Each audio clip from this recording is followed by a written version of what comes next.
नमस्कार. मी प्राजक्ता जाधव. मी रोज दिव्यावरनं ट्रॅव्हल करते एसी लोकलने. आज एसी लोकलचा एवढा तारंबळ उडालेला की लोकांना खूप प्रॉब्लेम्स झाले. कारण की दिवा आणि दिव्यावरनं जशी ट्रेन निघाली तशी मुंब्रा आणि कळवा यामध्ये दिव्याचे एसी कुलिंग बंद पडलं. त्यामुळे मग ते लोकांना खूप प्रॉब्लेम्स झाले त्याचे.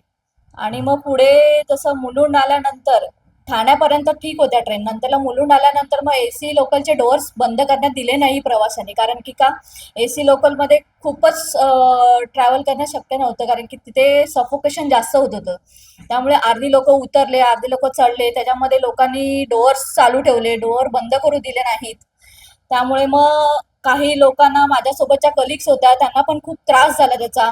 आम्ही मोटरमॅन यांना पण कॉन्टॅक्ट केलेला होता, पण त्या मोटरमॅनवाल्यांनी पण रिस्पॉन्स दिला नाही तिथल्या.